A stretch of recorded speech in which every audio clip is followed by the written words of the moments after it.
Olá, bom dia, mais um sábado lindo de sol aqui. Nós estamos no dia 30 de maio de 2020 e vamos para mais uma etapa do nosso estudo aqui sobre o livro do Apocalipse, sobre as profecias que temos para o final dos tempos. Quero convidar vocês a se unirem a mim em oração, para depois darmos início ao nosso estudo. Meu Pai querido, nós te louvamos, Senhor, queremos bendizer e glorificar o teu nome, Senhor, te agradecer, Pai, pelo dom da vida, pelo teu amor, pelo teu cuidado para conosco, Senhor. Queremos declarar a nossa inteira dependência de Ti, Senhor. Ajuda-nos, Senhor, ensina-nos, Pai, para que sempre possamos andar nos Teus caminhos, cumprir a Tua vontade, Senhor. Queremos, Senhor, ser fiéis a Ti como Tu és fiel a nós, Senhor. Pedimos-te, Senhor, mais do Teu Espírito Santo, Senhor. Pedimos-te que Tu nos fortaleças, Tu nos vivifiques, Senhor, porque queremos, Senhor, estar sempre junto a Ti. Caminha conosco, Senhor, nessa nossa caminhada, Senhor. E agora, Pai, que nós vamos ter esse momento de estudo, Pai, dá-nos discernimento, capacita-nos, Senhor, para que nós consigamos, Senhor, falar aquilo que Tu queres, que as pessoas também estejam abertas, Senhor, à Tua palavra, Senhor, aquilo que Tu quiseste nos revelar, Senhor. Fica conosco, Senhor, agora e sempre, Pai. Fica também, Pai, com aqueles que estão passando por aflições, por enfermidades, nesse momento de pandemia que estamos atravessando, Pai. Ajuda, Senhor. Visita com a Tua cura, Senhor. Dá-nos a Tua paz, Senhor. Dá-nos do fruto do Teu Espírito Santo, Senhor. Fica conosco agora e sempre. Em nome de Jesus. Amém. Hoje nós vamos dar continuidade ao nosso estudo da semana passada, em que nós estudamos o dia do Senhor, o glorioso retorno de Cristo à Terra. No estudo passado, eu me ative várias vezes à leitura das passagens que estão ligadas às profecias a respeito da segunda vinda de Jesus à Terra. Mas eu me detive muito tempo nas leituras. Hoje eu vou fazer uma retrospectiva, dando pinceladas sobre o que eu falei na semana passada, mas não vou ler os versículos, vou ler um ou outro. Vou mencioná-los porque creio que seria interessante os irmãos lerem depois as passagens bíblicas que eu vou mencionar, que estão ligadas aos acontecimentos. O dia do Senhor, ele será o dia da intervenção divina na história da humanidade, com salvação e julgamento. Vai ser o dia em que Cristo irá se manifestar para o mundo, em sua glória e majestade, como Rei e como o Messias de Deus, para estabelecer aqui o seu reino e a sua justiça aqui na terra. Isso, em rápidas palavras, é o dia do Senhor. Eu vou fazer um resumo daquela primeira parte que nós estudamos no sábado passado, para depois continuar naquele ponto em que tínhamos parado. Começando aqui com a segunda vinda de Cristo à Terra, eu quero lembrar os irmãos que esse evento glorioso, ele foi profetizado inúmeras vezes na Bíblia, não só no Novo Testamento, como também no Antigo Testamento. No Novo Testamento, eu recomendo aos irmãos que leiam em Mateus novamente os capítulos 24 e 25, em que Jesus, o próprio Jesus, no seu Sermão do Monte das Oliveiras, ele falou sobre os últimos dias e o seu retorno à Terra. Também há outras passagens, mas eu estou enfatizando no Novo Testamento sobre o dia do Senhor, mas eu estou enfatizando esses 2 capítulos de Mateus, 24 e 25. O livro do Apocalipse, que nós temos estudado, nos capítulos 19, 20 e 21, é revelada a vinda triunfal de Cristo, o cavaleiro do cavalo branco com seus exércitos. Ele vem, como dessa vez, não para morrer na cruz como veio da primeira vez, e para nos resgatar. Ele vem dessa vez como Rei dos Reis e Senhor dos Senhores. A besta, que é o anticristo, e o falso profeta, nesses capítulos, é revelado que eles serão lançados vivos no lago de fogo. Isso está no capítulo 19, no versículo 20. E a antiga serpente, que é o diabo e Satanás, será amarrada e lançada no abismo por 1000 anos. Isso está no capítulo 20, nos versículos de 1 a 4. Vejam bem que são duas etapas e personagens distintos. O primeiro, que é a besta, é chamada besta no livro do Apocalipse, que se refere ao anticristo, e junto com ele o falso profeta. Esses 2 vão ser lançados vivos no lago de fogo. O lago de fogo é o último patamar mais baixo, que seria o terceiro inferno, que é definitivo. Já Satanás, que é representado como a antiga serpente, ele não vai ficar ainda em definitivo, ele vai ser amarrado e lançado no segundo patamar, abaixo da terra, que é o abismo, é o segundo inferno. Ele vai ficar lá preso por 1000 anos. No capítulo 16 do Apocalipse, os irmãos viram que ali é falado sobre o Armagedon, que nós vimos que é uma batalha em que Cristo vence os exércitos que são liderados pelo anticristo. Isso tudo, então, eu recomendo aos irmãos na leitura do Apocalipse, nos capítulos 16, 19, 20 e 21. Já no Antigo Testamento, o profeta Zacarias, no capítulo 14, ele profetiza que todas as nações virão contra Jerusalém e que esta, Jerusalém, será tomada, mas o Senhor virá e pelejará contra essas nações e vencerá.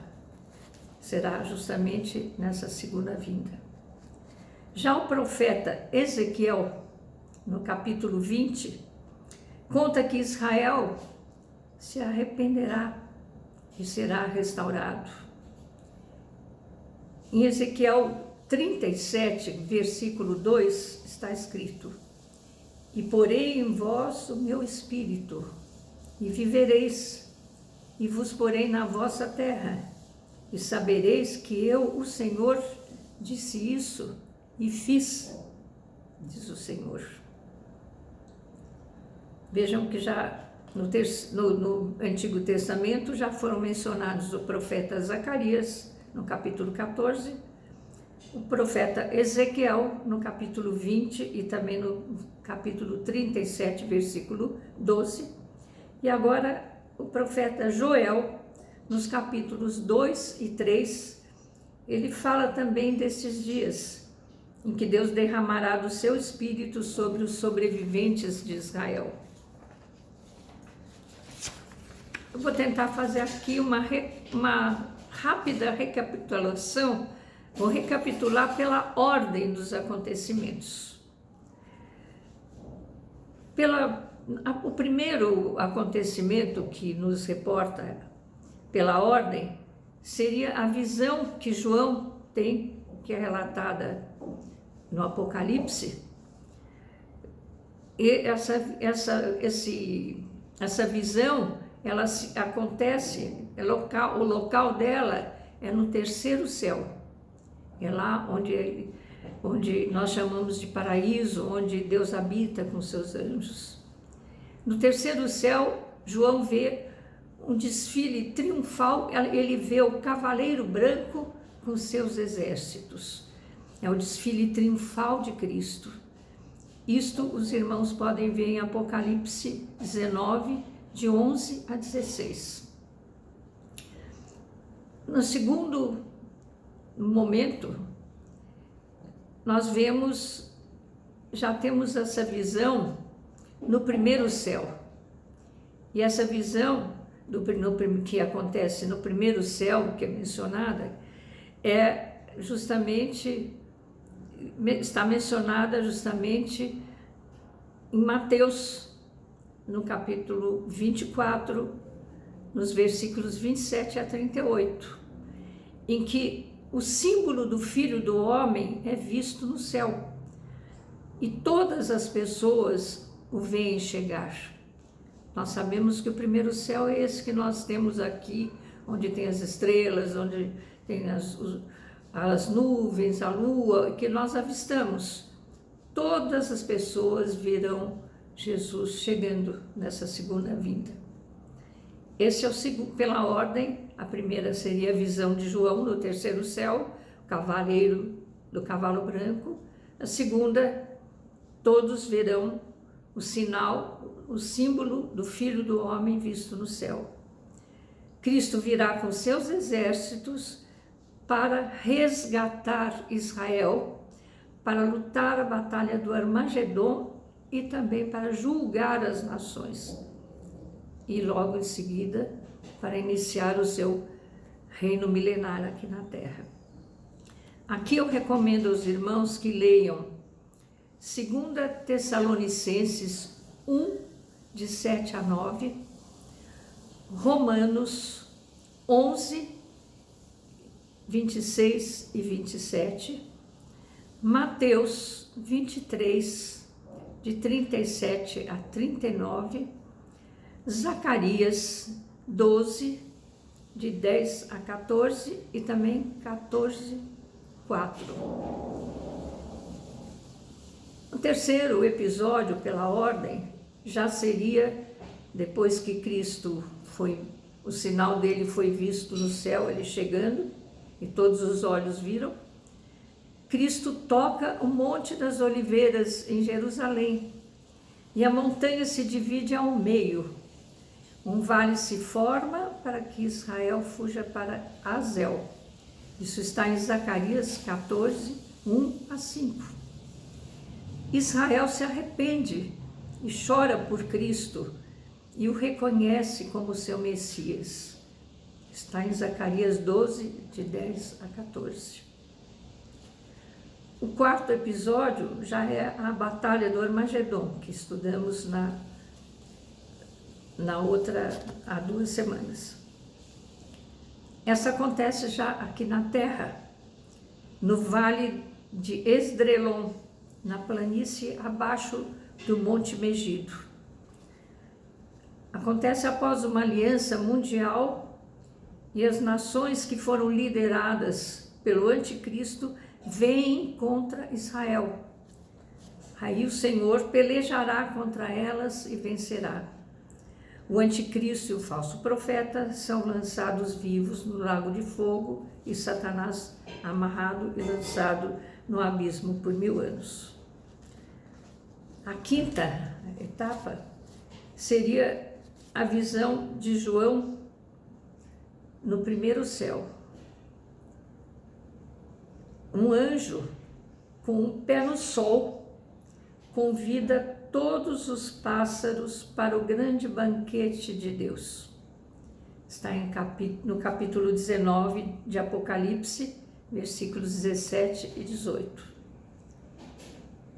E na terra, isso é no céu, na terra os pássaros comem as carnes dos reis e das pessoas que morreram na batalha, que morrerão, né? Que ainda não aconteceu. Isso está em Apocalipse 19, 21b. A sexta etapa é quando Deus está previsto que Deus derramará o seu Espírito sobre os sobreviventes de Israel. Está em Ezequiel 37, de 12 a 14, e em Joel 2, 28. Essa eu vou ler aqui. E há de ser que depois derramarei o meu Espírito sobre toda a carne, e vossos filhos e vossas filhas profetizarão, e vossos velhos terão sonhos, e vossos jovens terão visões. O sétimo episódio, nesse agora eu vou me deter um pouco mais, porque eu tinha parado no último estudo, nessa parte que eu fiz uma rápida retrospectiva. O sétimo episódio se refere aos julgamentos. Está aqui com o título Tronos de Julgamento. Haverá o julgamento de Israel e o julgamento das nações. Os julgamentos, eles acontecerão após o Armagedon e antes do reino milenar. Os mártires cristãos, aparece essa parte aqui profetizada no Apocalipse 20, versículo 4. Os mártires cristãos reinarão com Cristo por 1000 anos. Mas em Apocalipse 24 diz assim: e vi tronos, e assentaram-se sobre eles, assentaram-se, eu creio aqui que sejam os mártires, que vão se assentar sobre tronos, ou talvez os apóstolos, não está dito exatamente ali, é para ler e reler, mas está no capítulo, no segmento que fala que os mártires cristãos reinarão com Cristo por 1000 anos. E vi tronos e assentaram-se sobre eles, e foi-lhes dado o poder de julgar. E vi as almas daqueles que foram degolados pelo testemunho de Jesus e pela palavra de Deus, e que não adoraram a besta nem a sua imagem, e não receberam sinal em suas testas nem em suas mãos. E viveram e reinaram com Cristo durante 1000 anos. Aqui diz sobre esses julgamentos que os santos do Antigo Testamento serão ressuscitados. Veja que coisa formidável. Os santos do Antigo Testamento serão ressuscitados. Isso é um capítulo longo, um trecho longo que está em Daniel, no capítulo 12, de 1 a 13. E os judeus vivos serão trazidos à presença de Cristo, e todos serão julgados segundo a sua tribo, por Cristo e pelos 12 discípulos do Cordeiro. Os que creem em Cristo serão convidados, os que crerem em Cristo serão convidados para o reino. será dada essa opção. O Senhor sempre dá liberdade de escolha. Isso está em Isaías 11, versículos 12 a 16, em Ezequiel 37, versículos 22 a 28. Os 12 discípulos julgam as 12 tribos sobreviventes de Israel. Isso diz aqui, está em Mateus 19, 28. Quando Pedro, é uma passagem que Pedro pergunta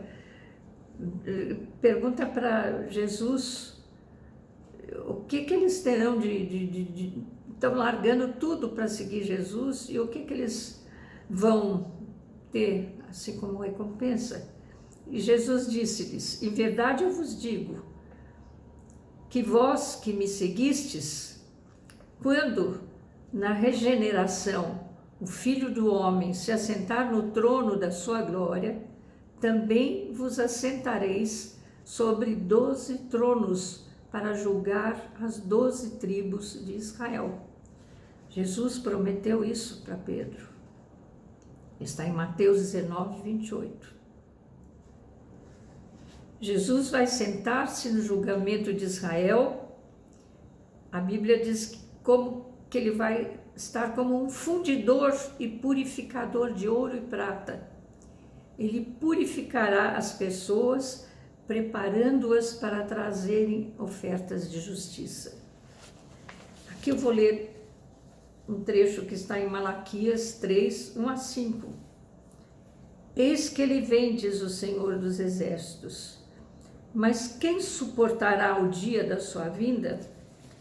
E quem subsistirá quando ele aparecer? Porque ele será como o fogo do ourives e como o sabão dos lavadeiros.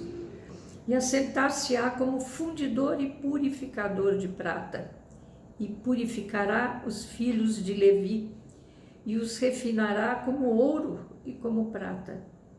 Então ao Senhor trarão oferta de justiça. E a oferta de Judá e de Jerusalém será agradável ao Senhor, como nos dias antigos e como nos primeiros anos. E chegar-me-ei a vós para juízo, e serei uma testemunha veloz contra os feiticeiros, contra os adúlteros, contra os que juram falsamente, contra os que defraudam o diarista em seu salário, e a viúva e o órfão, e que pervertem o direito do estrangeiro e não me temem, diz o Senhor dos Exércitos. Isso está em Malaquias 3, de 1 a 5. Já em Ezequiel 20, de 34 a 38, está escrito: e vos tirarei dentre os povos, e vos congregarei das terras nas quais andais espalhados com mão forte e com braço estendido, e com indignação derramada. E vos levarei ao deserto dos povos, e ali, face a face, entrarei em juízo convosco. Como entrei em juízo com vossos pais no deserto da terra do Egito, assim entrarei em juízo convosco, diz o Senhor Deus. Isso está no julgamento de Israel. Também vos farei passar debaixo da vara e vos farei entrar no vínculo da aliança. E separarei dentre vós os rebeldes e os que transgrediram contra mim. Da terra das suas peregrinações os tirarei. Mas à terra de Israel não voltarão. E sabereis que eu sou o Senhor. Agora, numa outra passagem, no Salmo 50, de 1 a 6. O Deus poderoso, o Senhor, falou e chamou a terra desde o nascimento do sol até o seu ocaso. Desde Sião, a perfeição da formosura, resplandeceu Deus. Virá o nosso Deus e não se calará. Um fogo se irá consumindo diante dele e haverá grande tormenta ao redor dele. Chamará os céus lá do alto e a terra para julgar o seu povo. Ajuntai-me os meus santos, aqueles que fizeram comigo uma aliança com sacrifícios. E os céus anunciarão a sua justiça, pois Deus mesmo é o juiz.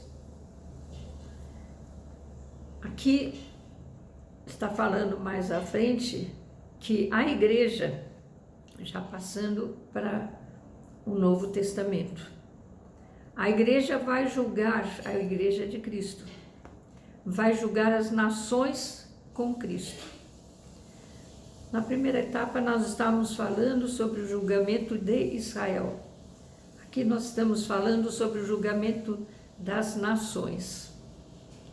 Mateus 25, de 31 a 34, e esse capítulo ele é mais longo, mas vou aqui ler só o começo. Depois eu recomendo que leiam completo. Quando o Filho do Homem vier em sua glória e todos os santos anjos com ele, então se assentará no trono da sua glória. E todas as nações serão reunidas diante dele, e apartará uns dos outros, como o pastor aparta dos bodes as ovelhas. E porá as ovelhas à sua direita e os bodes à esquerda. Então dirá o rei aos que estiverem à sua direita: vinde, benditos do meu Pai, possuí por herança o reino que vos está preparado desde a fundação do mundo. Isso está em Mateus 25, de 31 a 34.